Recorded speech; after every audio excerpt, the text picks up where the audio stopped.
Overcomers, before 6 a.m. this morning, I had already made $1,500 plus. So I'm just so blessed to be in this position. And my goal today is to show you exactly how I was able to cash this trade. I was looking at concepts like demand and supply, order blocks, liquidity. And my goal here is to simplify it for you so that you'll be able to understand, even as you are learning or even as you are already trading, you'll be able to understand how to use these concepts to make money in the market. In as much as my goal is to simplify these concepts, I want you to know that trading is not easy. It has taken me 7 years to be here, 7 years of back testing, 7 years of practicing, of spending time on the chart. I want to really encourage you to use paper trading, like use a paper account, fake money, to practice as much as you can. After you've practiced, you go ahead and use prop firms so that you'll be able to see if you have understood the concepts very well. When you see that you are becoming profitable, that's when you can take your hard-earned money and put in the market. But overcomers, my goal here is to simplify it for you. So when I came this morning to my trade, so my children had parent conference today, so I wanted to trade earlier because I knew I would not be able to trade the early market. So I decided I was going to trade pre-market. That's the good thing about trading futures, because you can trade 23 hours every day. And if you are completely new, you don't know anything about futures, I have a free video down below. You can go ahead and watch that video and it's going to give you every information that you need. And while you are there, you can check the description. Anything that you need is going to be down below there. So when I came to trade this morning, this is what I was seeing. So I'm seeing here we have this equal high and equal low here. So here, this is what is called liquidity. When I started trading, I used to really wonder why people used to say there is liquidity here. I was not understanding what they meant. So liquidity just means that there are some orders that people have put here. You see how we have this equal high and equal low. So many people have put their stop losses right here. So people who have sold, they have put their stop losses here, and that stop losses is buy order that they have put here. And it's the same thing when you come here. Many other people have put their stop losses right here. And so when people put those stop losses, it becomes buy or sell orders. How is that so? Just imagine, when we say liquidity, it means that there is money that is in the market. So somebody has bought something.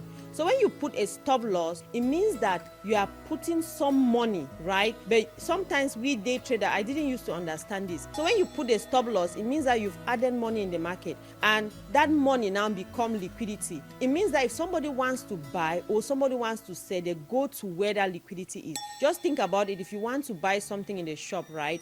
You will drive to that shop, you go to where that shop is, because that's where you are going to buy that thing. So when people put stop losses like this, especially day trader, these institutional traders, they know where those stop losses are. They know because there is liquidity there, so they tend to go to those areas. So that is how that concept plays. So now let me show you. When I came to the market this morning, I saw this equal low here, and then also another thing that I did was that I shifted behind to see, like, okay, what has been happening.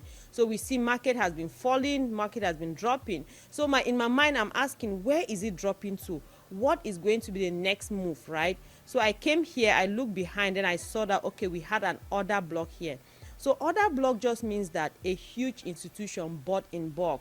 So when they buy in a block like this, then that is when price will begin to move up. Just think about it normally. When more people are buying something, then the price continues to increase. So it's the same thing that is happening here. So when these big institutions, they come and buy, then price keep pushing upward. As they buy, price keep going upward. That's why price is increasing here.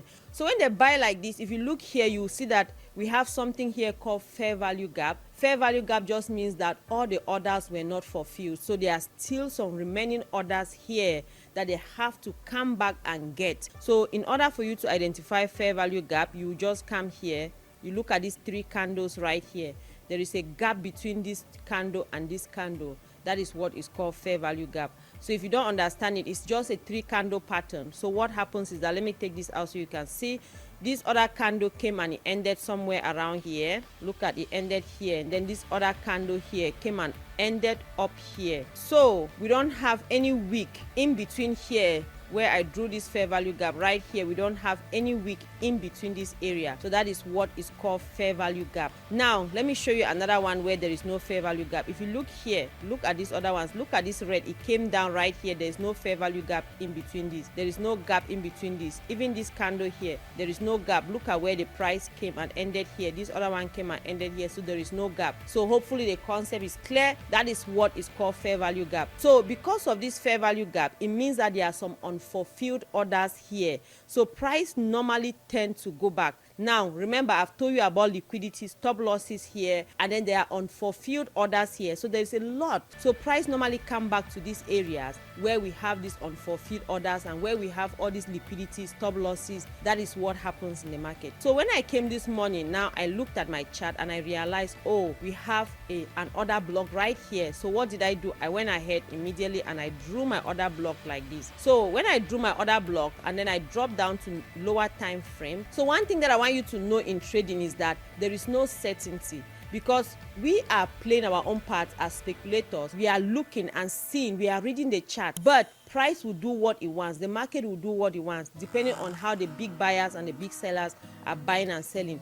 But you as a trader, you need to position yourself in a way that when it comes to your area, what do? You just execute. So now that I've understood where I know price is going, so I know that this thing is selling and going down, and if it's going down like this, what is in my mind? All I want to do is to sell. I don't want to buy because price is not going on the upward direction. Price is selling right now. So up to this point, before market opens, I want to only sell. So I want you to always remember too that when you are trading, so make sure you are trading with the trend. When the trend is going down, you make sure that you are trading on that same direction. So let me now show you exactly how I was able to catch the trades that I took. So now when I came here, so I've already explained to you the concept of foundation zone. If you don't understand it very well, I've explained it in details in this video, and I'm still going to explain it to you here. And if you are struggling with any of these concepts, I have a book down below that is called Daily Paycheck.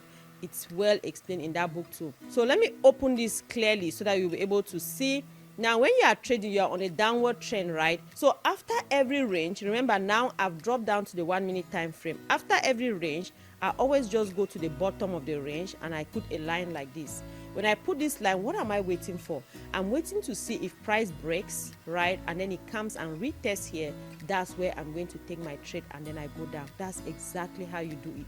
So now, after this range is over, what do? I bring it down to the next one. See what I'm doing? And now what am I doing? I'm waiting for price. As price goes down, I bring it down to the range. I'm waiting for price to break through after that. And when it comes to retest, that's exactly how I take my trade, and then I go down. So overcomers, you see how simple it is. And now you understand this, so you can rewind this video, watch it over and over, practice it over and over. And when you get it, it becomes so easy. You see that it's something I'm not sweating.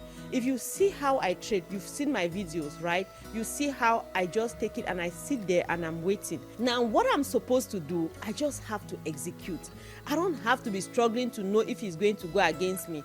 And when I execute, where is my stop loss? Now let me show you. That's one good thing about trades like this. If I go back to this previous trade right here, you see that when you enter, where is your stop loss going to be? And when you take a trade like that, you put your stop loss 1:2 or 1:3, you take your trade and go down. Then as it comes down, you go to the next level. What do? You take your trade and then you go down. You just keep going like that and following the structure of the market. Remember, if you understand the concept of market structure, all these things, they come together. Now, the next one, see if I bring it down to the next one, what happens? See, look at how the structure of the market is. You see it came down, went up, came down. So you just keep following it just like that. So right now at this point, I'm going to put it here. What am I waiting for? Waiting to see when it breaks, comes down, and then it comes back and retests. You take your trade and then you go down. Just keep doing that exactly like that. So overcomers, that is a process. So and then at the end, just look at what happened. It came, price came down, entered inside here, and you can see the